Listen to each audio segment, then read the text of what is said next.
نکاح میں کتنے بول ہوتے ہیں؟ ہم پڑھیا سو کندھا پڑھیا نکاح میں کتنے بول ہوتے ہیں خبر ہے اللہ چچا چھوکروں نہ باوت ہوئی ایسی خبر تھا کہ نکاح میں کتنے بول ہوتے ہیں؟ ایک بول چھوکری کی طرف سے اور ایک بول وہ تو بول چھوکرے کی طرف سے ہے نا. چھوکری نے قبول کر لیا کہ اتنے مہر میں فلاں چھوکرے کے نکاح میں جانے کے لیے تیار ہوں. ایک بول ہو گیا. دوسرا بول چھوکرے نے کہا کہ میں نے قبول کیا. نکاح ہو گیا. نکاح ہو گیا. اب چھوکری کا پہلا کام نکاح ہو گیا. اب چھوکری کا پہلا کام کہ وہ اپنے ماں باپ کے گھر کو چھوڑ دے. چھوڑتی ہے نا جب رخصتی ہوتی ہے تو بارات جاتی ہے تو پہلا کام یہ ہے. دوسرا کام کہ یہاں سسرال میں آنے کے بعد وہ پرانے رشتے کو بھول جائے گی. میرے سسر میرے ابا ہیں, میری ساس میری ماں ہے, میری نردیں میری بہنیں ہیں اور میرے دیور جو ہے میرے بھائی ہیں, ہے نا.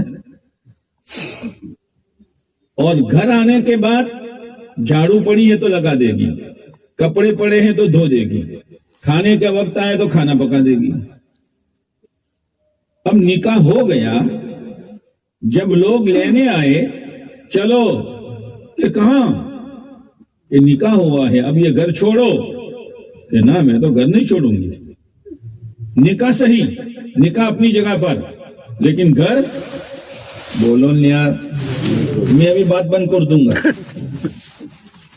نکاح اپنا برابر لیکن گھر بولو نا نہیں چھوڑوں گی. تو سماج کیا کہے گا؟ بہت سمجھدار چھوکری ہے. سماج یہ کہے گا, سماج کہے گا پاگل ہے, نکاح کو سمجھت نہیں ہے. نکاح کا مطلب یہ ہے کہ اپنے ماں باپ کا گھر. بھائی کون چالو کر رہا ہے یہ؟ کیا کر رہے ہیں؟ مجھے نہیں دیکھا آپ نے فوٹو لے رہے.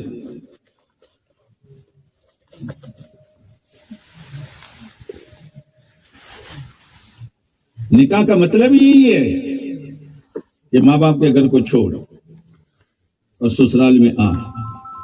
اب سسرال میں آنے کے بعد ٹوٹے کی طرح بیٹھی ہوئی ہے, نہ جالو لگاتی ہے, نہ کپڑے دھوتی ہے, نہ کھانا پکاتی ہے, کسی کی مانتی نہیں ہے. کیوں کہ نکاح اپنا برابر, لیکن ایک کام نہیں کروں گی. نکاح باقی رہے گا, یہ جوڑا باقی رہے گا. نکاح کا مطلب یہ ہے کہ اپنی مرضی چھوڑ. اچھا دلہے نے جو کہا نا میں نے اس کو قبول کیا, تو کیا قبول کیا؟ اس کے نخرے بھی قبول کیے ہیں, ہے نا. اس کی جو ضرورت ہوگی وہ سب قبول کیا ہے. بیمار ہو جاوے تو دوا, کپڑے کی ضرورت پڑے تو کپڑا, جوتا چپل کی ضرورت پڑے تو, اور گھر میں کریانے کی ضرورت پڑے تو وہ. یہ کس کے ذمے؟ دلہے کے ذمے, ہے نا. اگر دلہا کہتا نہیں نکاح برابر ہے لیکن یہاں کپڑا بپڑا جوتا پھوٹا نہیں ملے گا, تو سماج اس کو برداشت کرے گا؟ چلا تو نکاح سمجھات نہیں ہے. دو بول ہیں, لا الہ الا اللہ. یہ بول یہ کہہ رہا ہے کہ ماتھا کس کے سامنے جھکائیں گے؟ تھاچا سو تمہیں جلدی بولو. ماتھا کس کے سامنے جھکائیں گے؟ منت کس کے نام کی مانیں گے؟ جولی کس کی چوکھٹ پر بچھائیں گے؟ مرادیں کس سے مانگیں گے؟ یہ ہے. تو تعلق اللہ سے ہو جائے گا. اور دوسرا جز ہے محمد الرسول اللہ, کہ ہمارا ہر کام کس کے مطابق؟ پیارے نبی علیہ السلام کے طریقے کے مطابق.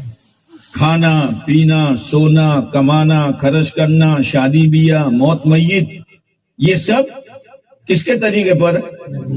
محمد صلی اللہ علیہ وسلم کے طریقے پر. تو ایک بول اور یہ دوسرا بول, دونوں میں آدمی کھرا نکلا تو یہ پکا ایمان والا ہے, اس کا تعلق اللہ سے باقی رہے گا.